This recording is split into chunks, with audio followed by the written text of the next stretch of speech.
Part The Shattering of Silence. John Clark's world was one of straight lines and right angles. As a partner in a prestigious architecture firm, he commanded respect with the quiet authority of a man who could bend steel and glass to his will. His desk was a wide, uncluttered plane, usually dominated by blueprints for the next skyscraper that would pierce the city's skyline. He moved through his office with a precision that mirrored his designs, efficient, sharp, and entirely logical.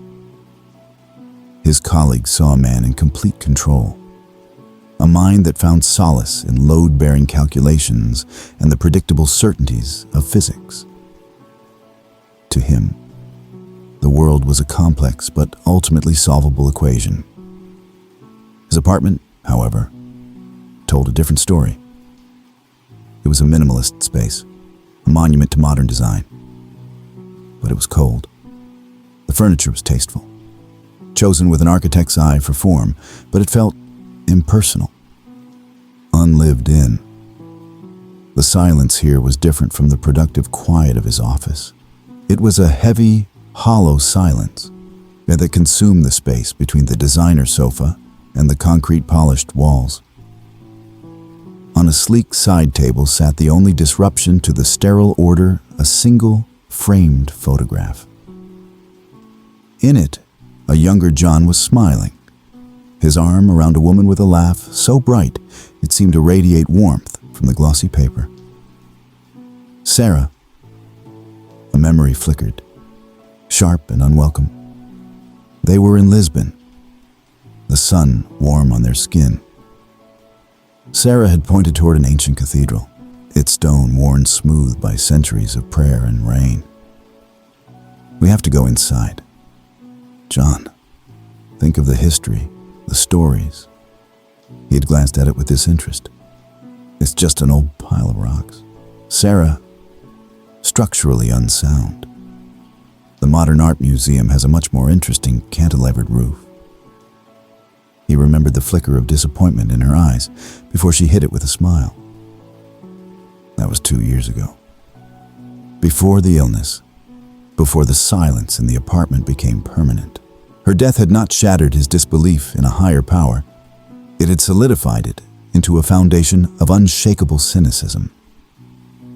There was no grand design, only chaos and biology.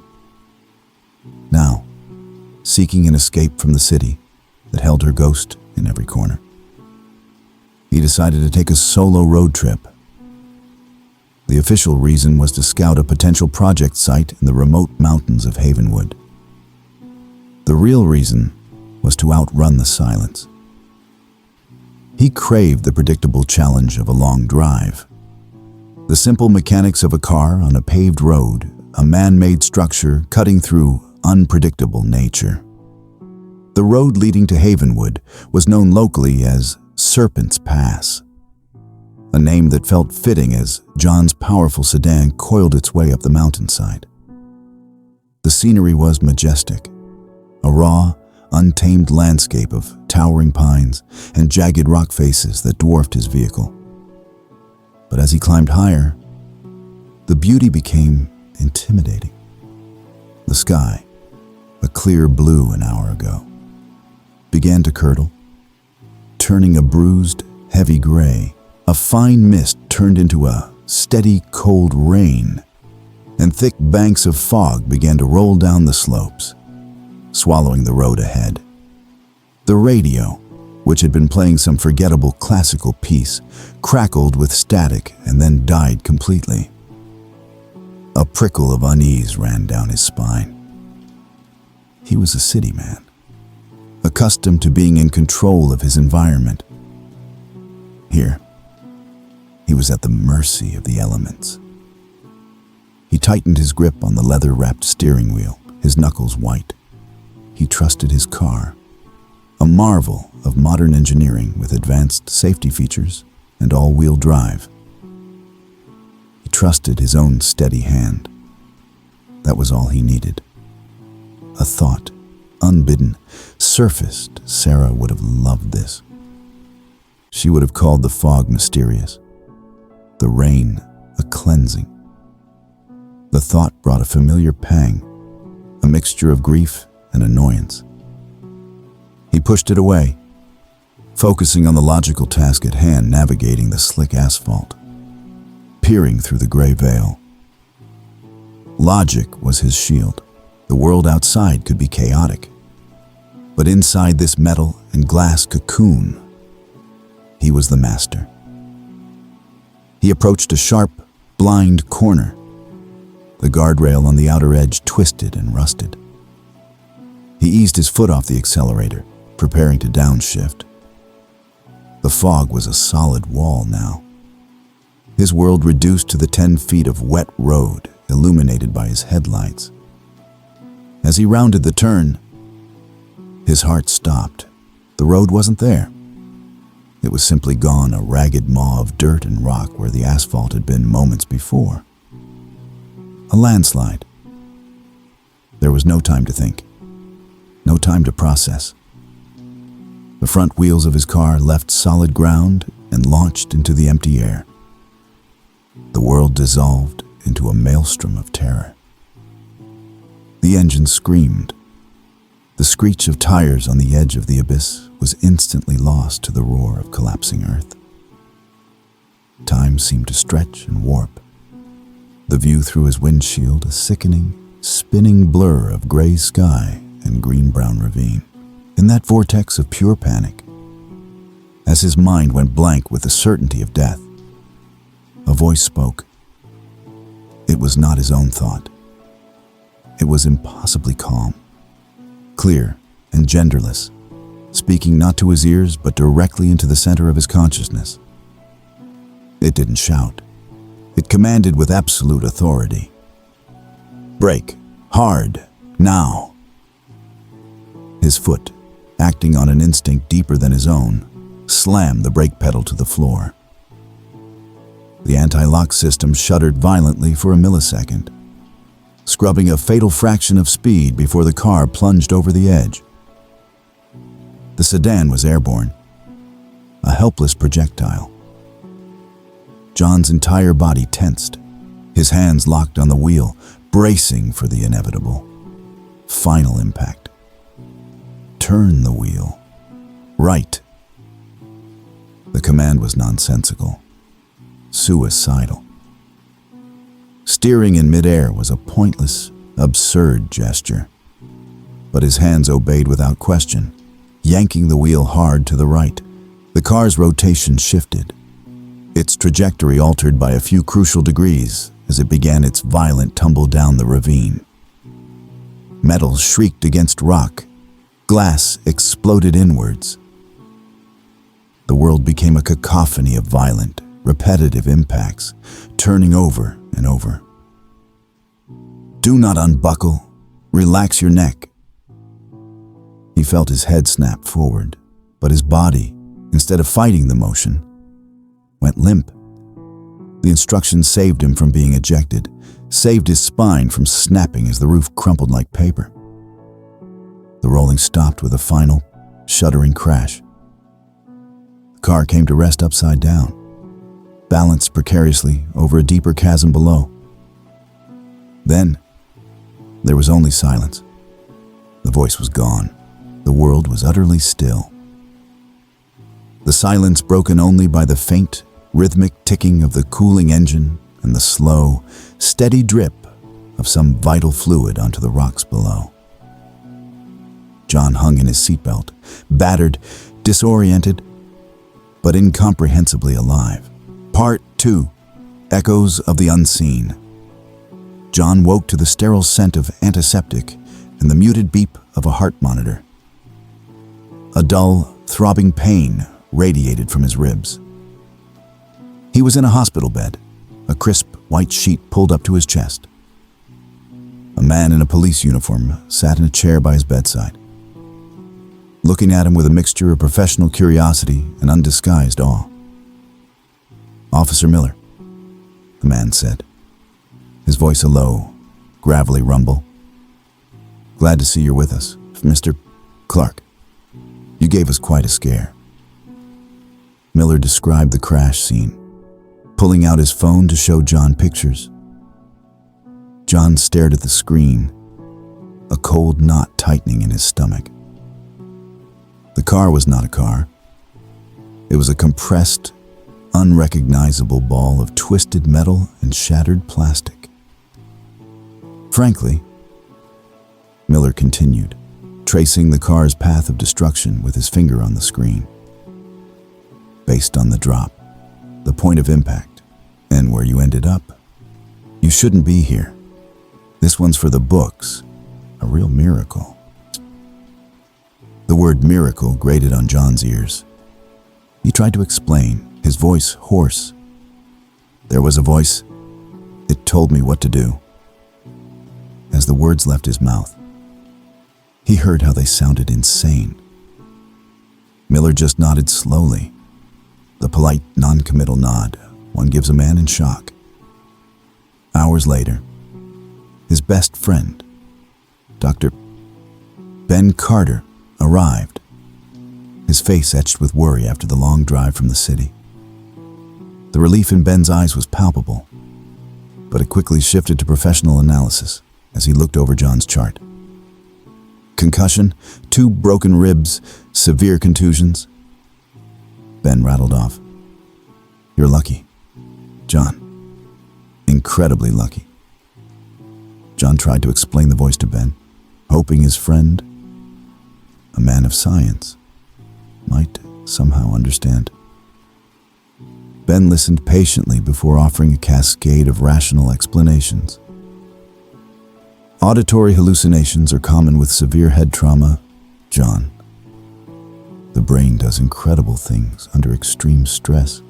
It could have been a micro-sleep, a dream state where your own subconscious processed the event and fed you solutions. It's your own mind saving you, not some ghost in the machine. John wanted to believe him. He desperately wanted the neat, clinical explanation.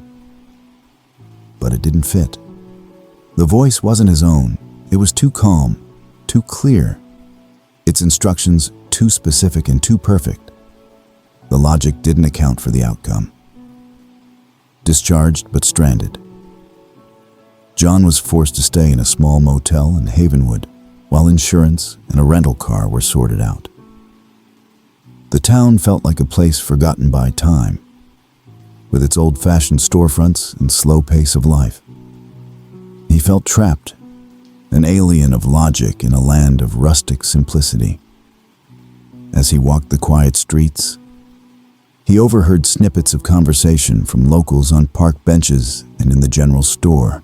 They spoke of Serpent's Pass, not as a road, but as a place with a personality, some calling it cursed, others speaking of strange blessings and near misses. He couldn't resist. He called Officer Miller and asked for a ride back to the crash site. Standing on the broken edge of the road, looking down into the ravine, the full, staggering impossibility of his survival crashed over him. He could see the path his car had taken the initial impact crater, the gouges in the earth from its roll. And he could see it clearly, the narrow, more stable ledge where the car had come to rest, a few feet to the left, and it would have plunged into the deeper, more jagged gorge below. Turning the wheel right, the nonsensical command, had been the one perfect maneuver that had guided him to that specific spot. It wasn't luck. It was a calculation, a perfect, impossible calculation, aimless and deeply unsettled. John found himself walking toward an old stone church that stood on the edge of town, its steeple a silent sentinel against the sky. It was St. Jude's Parish, the antithesis of everything he built old, imperfect. Its very existence an act of faith rather than a proof of physics. He expected to be met by an overzealous priest or to find it empty and dusty. Instead, he found a man in his 60s in a simple work shirt, patiently tending a small garden of herbs and roses. This was Father Michael. He looked up as John approached, his eyes gentle and perceptive. He didn't ask John if he was lost or if he was a believer. He simply said, "You must be the man from the accident. Can I offer you a cup of tea?" There was a peaceful, non-judgmental aura about him that disarmed John completely. Inside the cozy, book-filled study of the rectory, John found himself talking. He didn't confess or seek absolution. He simply recounted the facts of the accident, describing it with the clinical detachment of an architect analyzing a structural failure. He told him about the voice. Father Michael listened without interruption, his hands wrapped around his warm mug. He didn't call it a miracle or an act of God. When John was finished, the priest spoke softly. "This church is named for Saint Jude. He's the patron saint of lost causes, of desperate situations when all hope seems gone." He then shared stories from the town's long history of miners saved from a tunnel collapse after hearing a tapping that led them away from the cave-in. Of a lost child found in the woods after her mother felt a pull toward an old, abandoned cabin. He called them whispers on the wind, a helping hand. Faith isn't about having all the answers, Mr. Clark, Father Michael said. Perhaps it's about learning to live comfortably with the questions. He handed John an old, leather-bound book, The History of Havenwood. It's full of such stories. That night, in his lonely motel room, John felt torn in two. He had a tense, frustrating phone call with Ben, who was now insisting he was suffering from PTSD and needed to see a therapist immediately. John heard himself arguing back, defending the reality of the voice, the undeniable facts of his survival. He hated the way he sounded desperate, irrational, like a believer. After hanging up, he opened the book from Father Michael. The stories were folklore, local legends passed down through generations. But they echoed his own experience in deeply unsettling ways, unseen guidance in moments of absolute peril. He tried to rationalize it all, to retreat into the safe, solid fortress of his logic. But the memory of the voice was too real. Its calm authority in the face of chaos was a fact he could not dismiss. He felt like he was losing his grip, his mind a battleground between the world he knew and the world he had experienced. Part 3. The Leap of Faith. The sky broke. A storm, far more violent than the one on the day of his accident. It descended upon the valley. Rain came down in blinding sheets, and the wind howled like a hungry animal, rattling the window of John's motel room. The lights flickered once, twice, then died, plunging the town into a primal darkness. The roar of the storm was a physical presence, a deafening chaos that mirrored the turmoil inside him. He felt the same helplessness, the same loss of control he'd felt as his car went over the edge. But this time, there was no voice. There was only the storm and the frantic pounding of his own heart. Through the din, he heard a new sound shouting, frantic, terrified shouts from outside. He pulled on his jacket and stepped out into the tempest. A small crowd was gathering near the motel office, their flashlight beams cutting wildly through the rain. A local family's daughter, a little girl named Lily, had been playing near the edge of the woods when the storm hit. She was gone. A search party was forming, a chaotic, desperate effort against the overwhelming force of the storm. Men were yelling directions, pointing toward the main forest trail. As John stood there, drenched and uncertain, he felt it. It wasn't a voice this time. It was a pull, a sudden, overwhelming, and undeniable intuition. It was a physical sensation in his gut, a magnetic tug that told him where to go. The feeling was insistent, directing him away from the main search party toward the old, partially flooded creek and an abandoned wooden footbridge he'd noticed on one of his walks. It was a completely illogical direction. The main trail was the sensible place to look. This was just a hunch, a feeling born of stress and exhaustion. His rational mind screamed at him that it was insane, that he should join the organized search, follow the logical plan. But the pull was too strong to ignore. It was the same authority he'd felt in the voice, just without the words.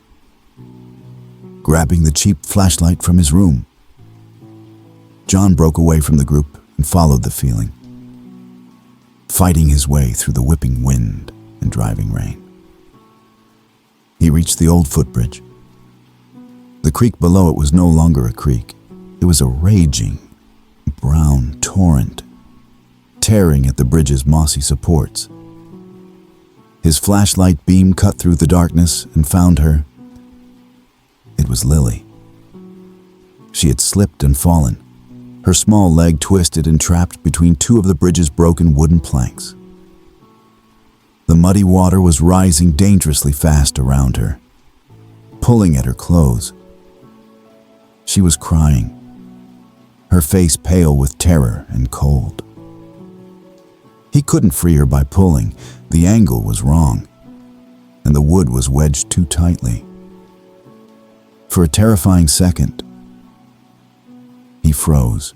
The bridge groaned, threatening to give way completely. In that moment, something shifted inside him. His old life and his new, inexplicable reality merged. He wasn't just a man following a hunch. He was an architect. He understood stress points, leverage, and structural failure.